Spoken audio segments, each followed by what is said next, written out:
What's good, everyone? Last night, a new episode of Vanderpump Rules, season 11, episode 11, Made the Best Woman Win, aired on Bravo, along with the after show that can be found on YouTube or Peacock. Last week, Peacock released an uncensored and extended version of the episode they aired, but this week, they did not, and I am angry. I blame Alex Baskin. I got beef with Alex Baskin. However, The Valley and Vanderpump Villa also had new episodes this week, which I will briefly touch on. However, there was a lot of filming condensed into one episode last night on Vanderpump Rules. And lucky for you all, I have become the unintentional and unofficial Scandoval historian, providing you all with archived social media content that took place during filming of this season of Vanderpump Rules. So today's episode will be heavy on that content because there is a lot. Let's get into it.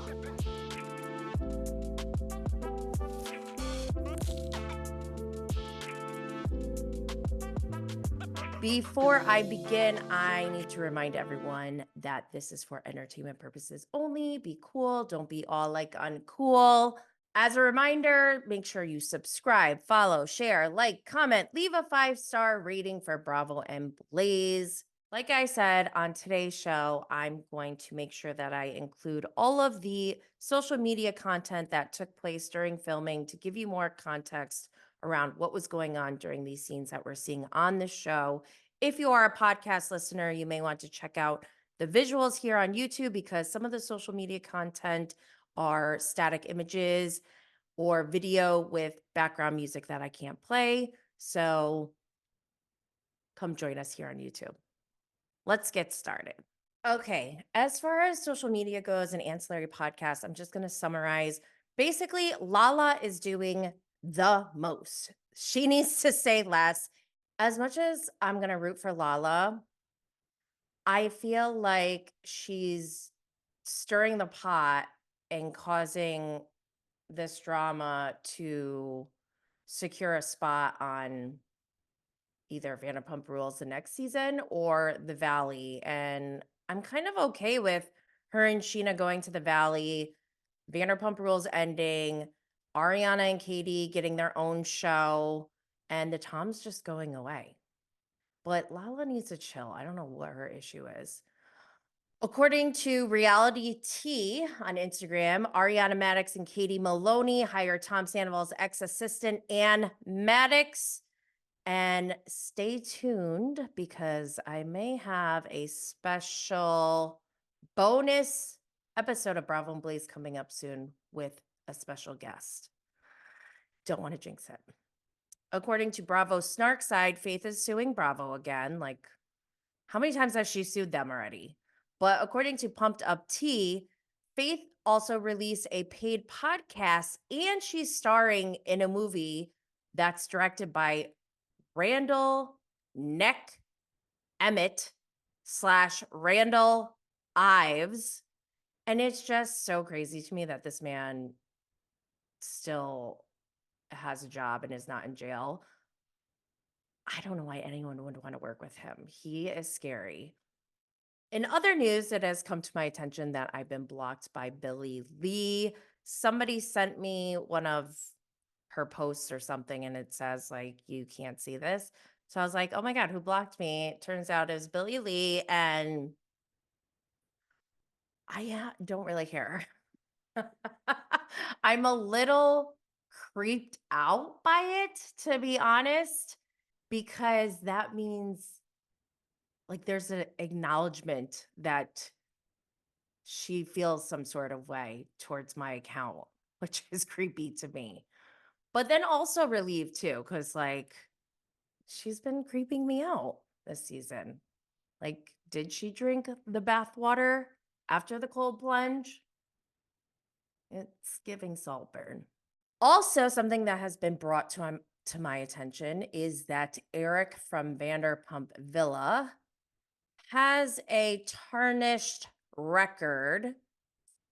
I will talk about that a little bit more when we get to Vanderpump Villa. Also, Allie Luber, James Kennedy's girlfriend, her new song, Girls Girl, is coming out on April 12th, and I'm so excited for her. As I come in peace, I'm not trying to cause problems. I talk about the stars a lot, but not about the stars you thought. What you see is half of me, the other half's gossip. What you see is half. Couldn't be more happy for her. All right, Vanderpump Rules, season 11, episode 11, May the Best Woman Win. The episode description is Ariana finally breaks down over the end of her relationship with Tom. Katie and Schwartz vie for the affections of the same woman. Sandoval and Schwartz attend a singles event, but things go awry when Joe sees Schwartz kissing another girl. Okay, just for context, previously on the last episode, it was a to be continued episode from Beach Day. That's where we left off with Ariana going off about how her friend should have her back when Tom makes jabs at her in front of them. So let's go to the first scene. Ariana points out that it's messed up, that her friends don't have her back when Tom is making jabs at her. Brock says, oh, the man is castrated. I could not roll my eyes anymore. Like, why is Brock saying this? He's not castrated. Everyone witnessed him just throw a dig towards Ariana. Like, he's clearly not castrated. Schwartz takes Tom to a bar just to like make peace, but I'm annoyed. I'm annoyed by this scene. Like, I don't understand why everyone's like, oh, Ariana, like, why are you so angry? The man dressed up as his mistress for Halloween. Roll footage. Guys, look who I ran into. It's Raquel from BravoCon Day 3. Oh my god. Wow, Raquel, I can't believe you would freaking wear that sweatshirt.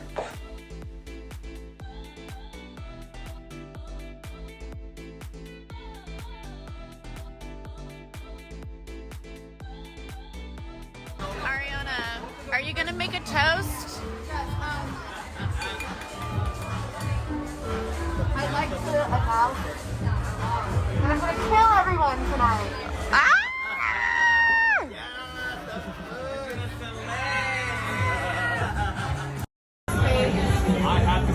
I don't know why, but Schwartz really wanted me to wear this tonight. I don't know. I don't know why he wanted me to wear this, but he said he wanted me to wear it, so I'm wearing it for him. Where is he? Somewhere. I don't know. Find out. Sorry.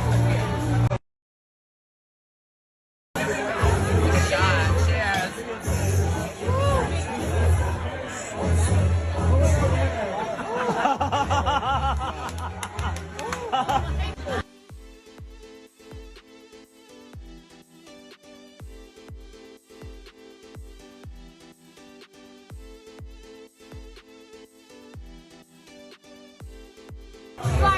You guys want to come to my puppy party?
What are you doing with your life? Living my best life. You know?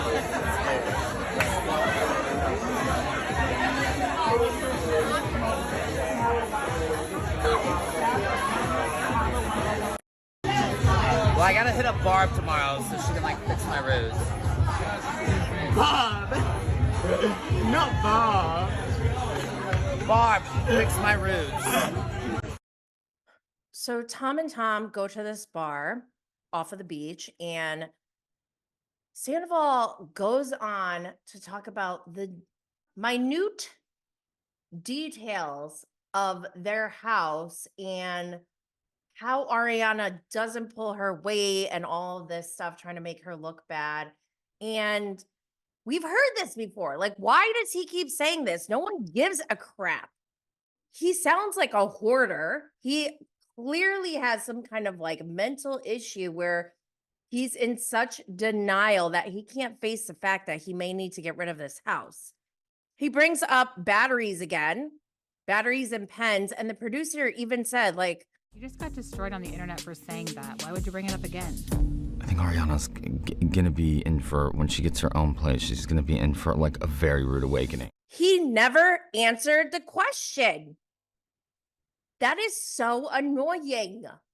Oh my God. Back at the beach, we see Scheana talking about Tori, her nanny, who she was trying to set up with Schwartz, but then Katie wound up dating this girl too. And the way that Scheana made it sound was Katie only showed interest in Tori after Scheana mentioned Tori and Tom together. But on the after show, apparently Katie mentioned that it is well known that Katie showed interest before anything happened with Tori and Schwartz. So there's this short clip of Schwartz calling Katie, or no, Katie called Schwartz from the beach to let him know that he left his stuff down there. And if you watch this scene carefully, it's so annoying because you can see Tom Schwartz try to weaponize his ignorance and incompetence to get Katie to do something for him, which is to bring his stuff up from the beach. And good for Katie. She goes, I'm just calling to let you know. And she hung up. And he's like, oh, I couldn't hear her. That is weaponized incompetence. And we just witnessed it by Mr. Wussy Pussy Tom Schwartz. During this beach day, when they're at the bar, Tori shows up. And I love this because she comes to says hi to Scheana. And obviously Katie's right there with them. But then she goes to say hi to Schwartz, and he's talking to this group of girls sitting next to them that Tom Sandoval approached and offered shots to. And I have to say, Madison, we're a little disappointed in you for accepting the shot without holding Tom Sandoval accountable, because I'm pretty sure those women know who he is. And I just wish that they said, we'll have a round of tequila shots. No worms with mustaches. But no, Madison doesn't support other women. So they're all hanging out, and Tori approaches, and she gets, I love the way that she approached. She's like, you're not going to introduce me? I'm his girlfriend. And then she's like, no, I'm just kidding. I'm his ex-wife, which is kind of also a little strange considering she's like dating his ex-wife too. But yeah. Sandoval just cannot help himself in this moment. Like, he doesn't know what to do with himself. So he goes over and talks to a group of girls and buys them shots. Like, get a new bit.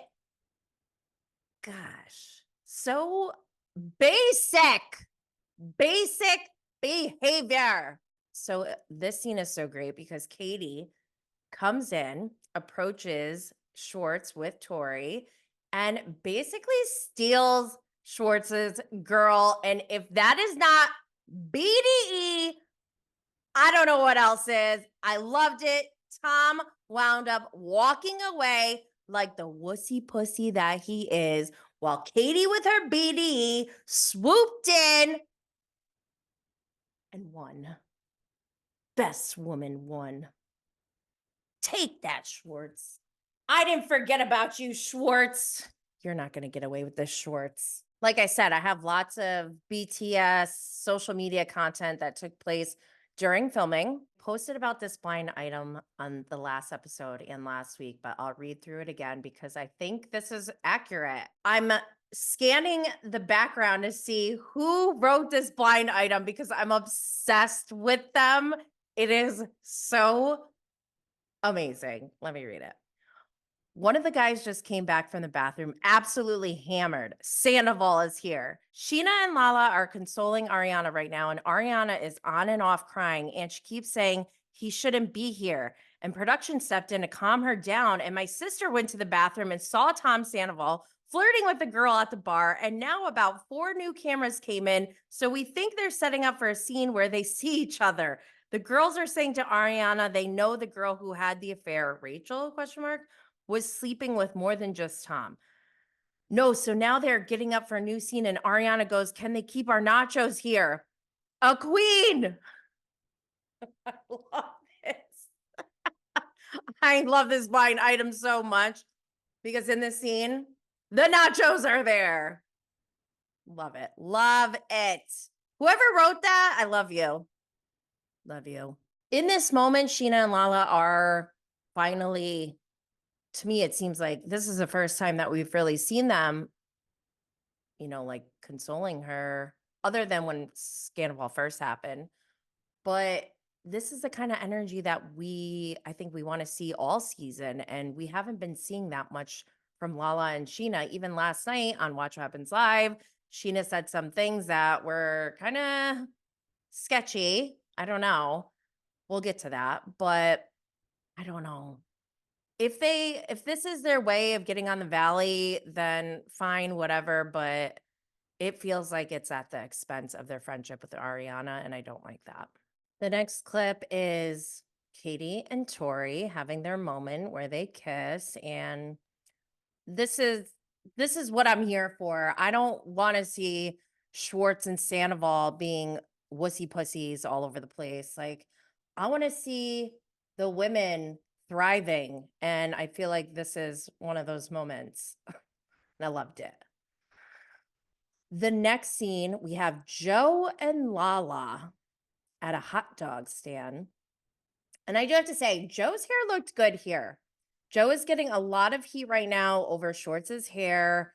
That was a huge topic, is a huge topic from this week's episode, and we'll talk about that soon. But there was just so many things that stood out to me that give me more insight into how awful Tom Schwartz really is, because Joe said a couple things. One, she said, if I want Tom Schwartz in my life forever, then Lala is the way into that.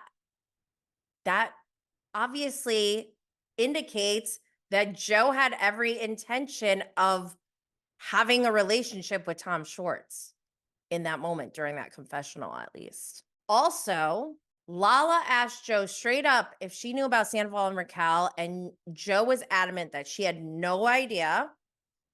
But on Watch What Happens Live, Scheana was adamant that she 100% knew about them, because Joe drove Raquel to Big Bear when Sandoval and Schwartz were there on their like double date, whatever that was, like couples trip, and left Raquel in Big Bear with Sandoval. So I don't know what to believe. I mean, all the signs are saying, Joe, you knew, but Joe's saying no. What do you guys think? Leave a comment. Joe also said that Schwartz and her said that they love each other, that they sleep together. Like, basically, Joe is getting played by Schwartz right to her face, but she's like not really aware. And I understand, like, Schwartz may have said to her, like, oh, I don't want to be in a relationship and whatever, but he was still acting as if they were. And I guess I don't know. Who's in the wrong here? Is it Schwartz for breadcrumbing Joe? Or is it Joe for accepting that half-ass type of love? I don't know. It sucks though. It's awful to see. I'm always going to like take a girl side in this situation. So I think Schwartz is messed up for what he did to Joe. But at the same time, it's like Joe also navigated this whole friend group in a very strange way. She was Kristen Doute's crazy friend first, I think. Used to do Kristen's hair, Stassi's hair, then, and was friends with Katie, I think, at one point, or at least like by association. She made a point of not being on camera when she was friends with all the girls, but now she has a confessional. Something doesn't seem right. The next scene, they go to Top Golf, and we have a lot of social media content from that. Look like a golfer? Pro golf. Pro golfer. You could hit some golf balls in that outfit. I've never hit a golf ball in my life.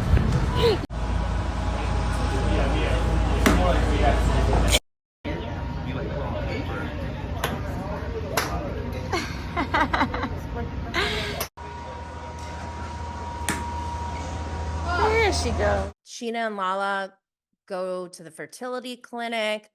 They're talking about estate planning, which this is the kind of stuff I want to see.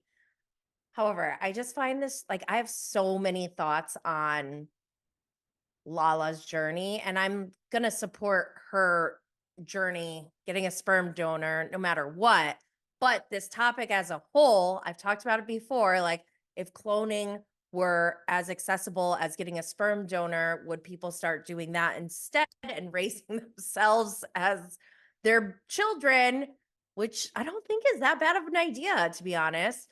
But I thought it was funny when Lala asked the guy, so the people who come in here and donate, are they here to just get some money, or like, are they good people?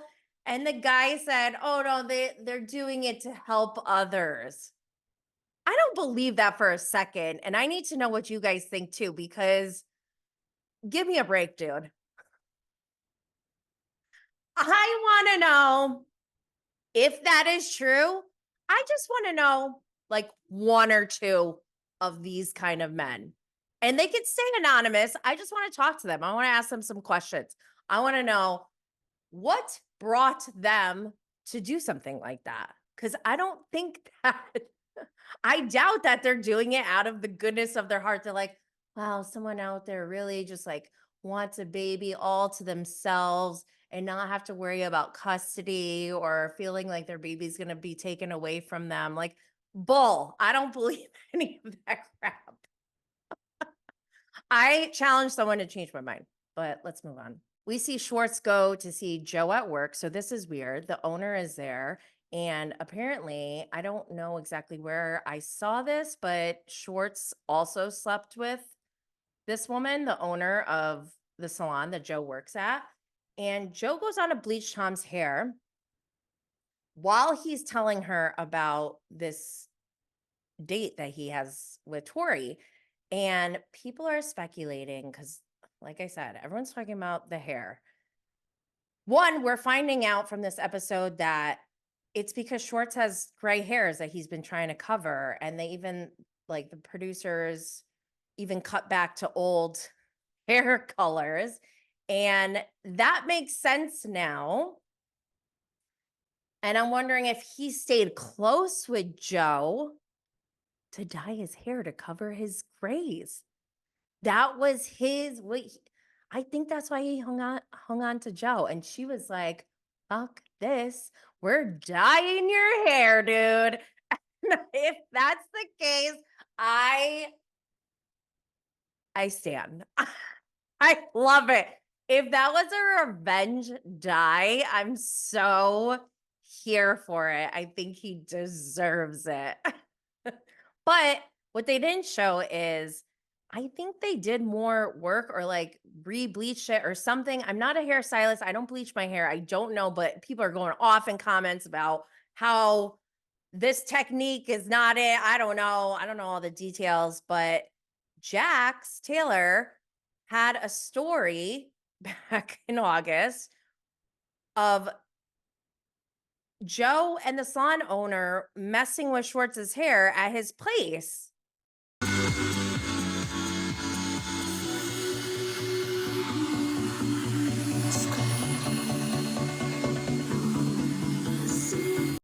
So did they like do it again? I feel like we need to know more about the hair. And I don't think Andy's going to get to that at the reunion, right? We need the important questions answered. What do you guys think? Did Joe purposely bleach Tom's hair like that to make him as like revenge?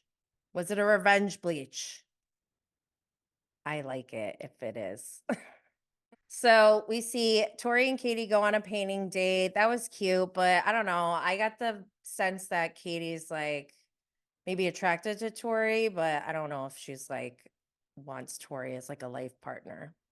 Not to say anything's wrong with Tori. I think the whole Bob Ross comment really showed her age, and like it was kind of cute to see her admit that, because I think about stuff like that all the time, like how younger generations don't understand that we lived in a time where technology was way different and they're just growing up differently.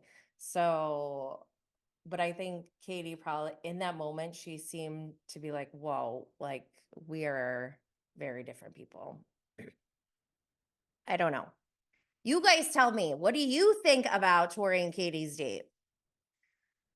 Okay, next is singles night out. We have some behind the scenes content, not behind the scenes. We have a lot of social media content from that night. The girls went out together. We had Lala, Katie, Ariana, and Scheana. And now the girls' night. Girls' night.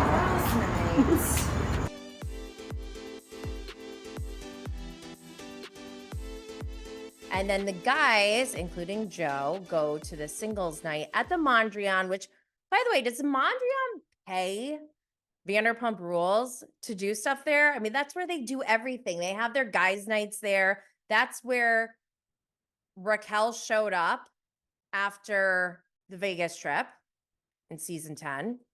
And now they're having the singles. It's just like, what is going on with the Mondrian? They love it there. But this is where Katie and Lala get into it, because Lala admits that she hung out with Joe and Katie doesn't like that. Rightfully so, I would say. Like, I already mentioned all the reasons why. The way Joe navigated this whole friend group is pretty strange, and we need some answers. But Lala's trying to say, oh, I'm soft. I'm trying to be soft. But she's like being soft to everyone but her core friends. It makes no sense. At the guys' night, Schwartz winds up kissing a girl after Joe.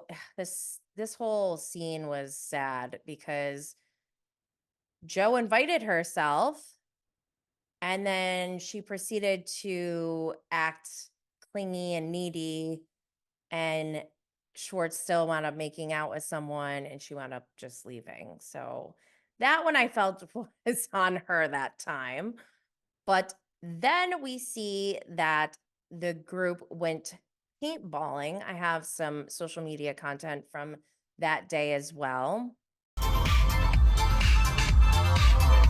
Where are we going? Paintballing.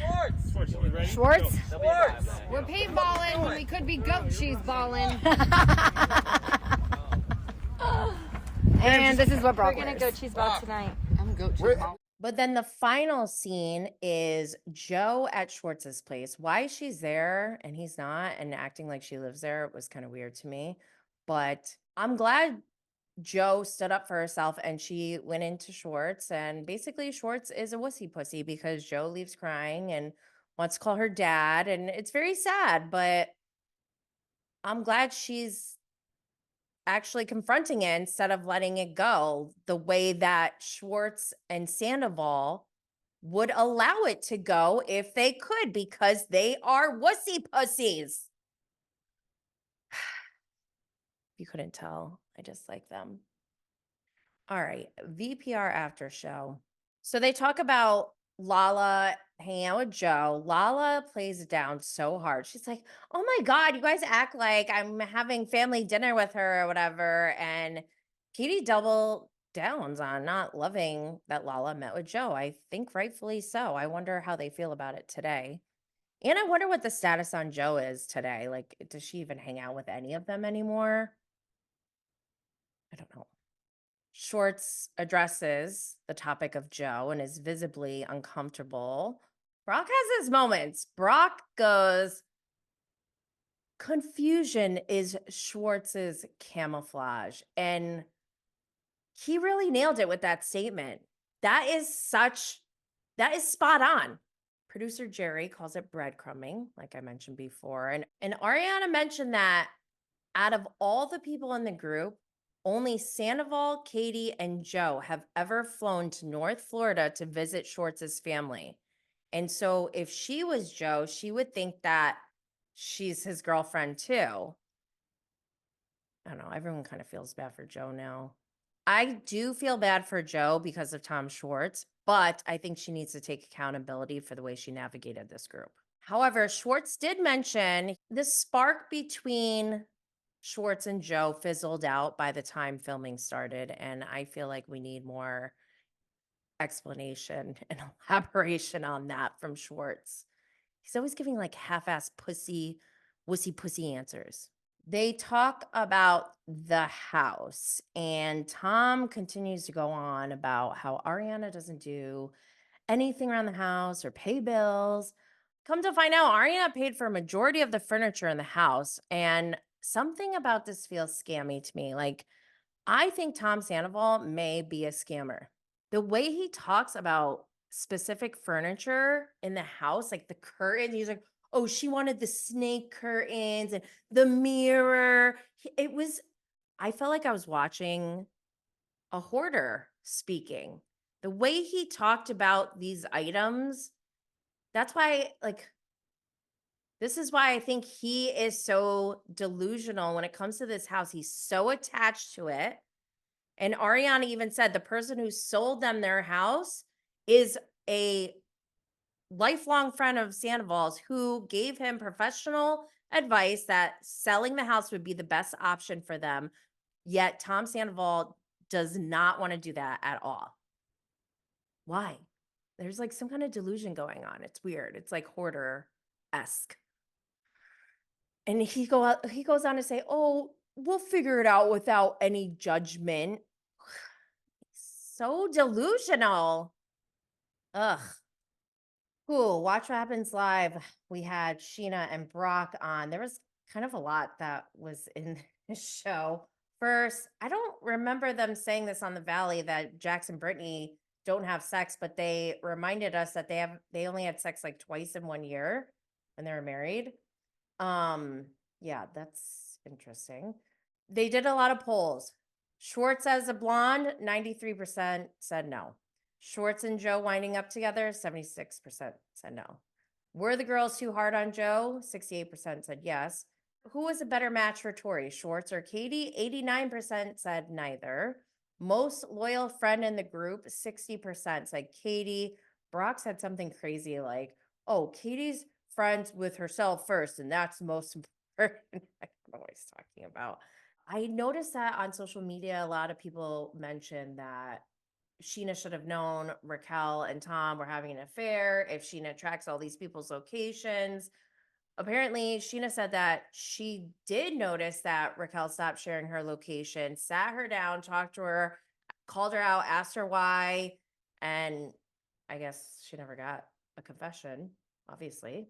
There was a question about Sandoval's team planting the rumor that Brock and Raquel had an affair, and the answer, he didn't give us like a solid answer. He just said they have mutual friends in the media world who confirmed that.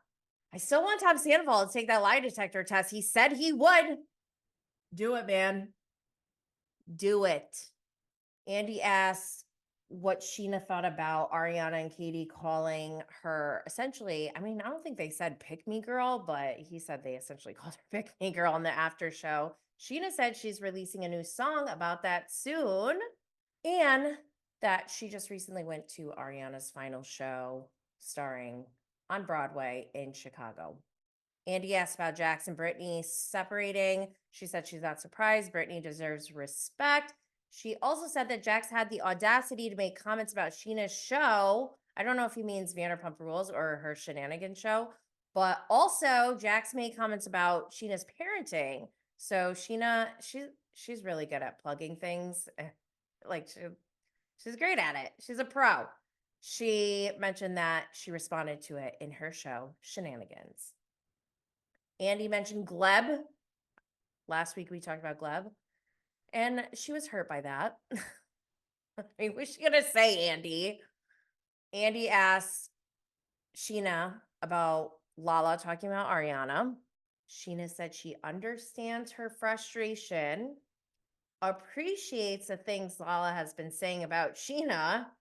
I don't know how that's related, but thinks Lala is a loyal and good friend, and everyone will understand after they see the reunion. Another plug. She's great at this. The mazel of the day was that Lala's having a girl. I posted a video of this, I think from the Bravo investigator in my stories. The jackhole of the day was Jax Taylor because it was circulating on social media that he liked a post that said Jax should have married Stassi. Real quick, the Valley. What a chaotic show. Kristen is messy. And I really don't know. I don't know what to think about this whole situation because Kristen is acting messy. So, and I feel like I'm having deja vu. It's like season 2 and 3 of Vanderpump Rules when Kristen's like, "Ah," and everyone's like, oh my God, crazy Kristen. And then turns out crazy Kristen wasn't crazy after all. So I don't know what to think about this whole situation. But one part, Michelle gets loud. She stands up. She's really going at it. And she's like, you need to say that you never said it. And Kristen's like, so I have to pretend I said it? And Michelle was like, yes. Like Jen Shaw, yes. Jen Shaw in the bathtub, yes. And later on, Jesse, he's a freak, I think. I don't think him and Michelle should be together. Obviously, they're not anymore. But the story of them getting together, like she wasn't taking him seriously. So she canceled their date and then wound up booty calling him. And she got stuck with him. Be careful who you booty call, ladies. Might not be able to get rid of them. So yeah, they're a mess. And I love Jason is like the voice of reason. He's the lawyer. He's trying to just lay out facts. Since Zach's like, oh my gosh, your semantics are turning me on so much right now. I have to marry a lawyer. We're called sapiosexuals. I learned that from Alex on Summer House Martha's Vineyard, season 1, who is not doing so great in season 2, but we're not talking about that today. Jesse is scary. He may even be scarier than Jax. And that's saying something.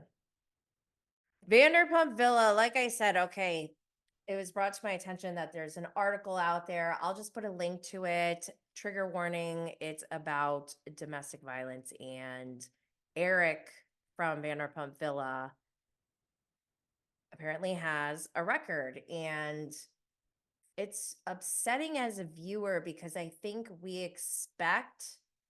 our expectations as viewers is that you're at least screening these people to know that you're not bringing this toxic behavior, criminal behavior onto our screens. And this is an ongoing topic that I've been talking about for a very long time. I think it started with the Jen Shaw thing. Like I loved Jen Shaw when she started. And then to find out she was being indicted by the FBI, I was like, why are you doing this to me? And this stuff, a lot of stuff, the Mary Cosby stuff, that is all Googleable. Is that a word? You can Google all of this. And that's the part that's disappointing as a viewer. It's like, can we have some standards here? Ugh. But also, I just have heard some other things. I can't reveal sources or anything, but I just heard some things going on behind the scenes in casting that I didn't like. I don't even know if I'm going to watch it anymore. We'll see. We'll see. Maybe if they invited me to their party and sent me a box like other creators got, maybe I would be watching it. But since I didn't get any of that hospitality, I don't know what I'm going to do. Because I'm petty. Jenny Petty. We're coming to an end. Make sure you subscribe, follow, share, like, leave a comment, and 5-star rating for Bravo and Blaze on YouTube and wherever you get your podcasts. Don't forget to follow on social media at Bravo and Blaze. Until next week, y'all. Stay lit.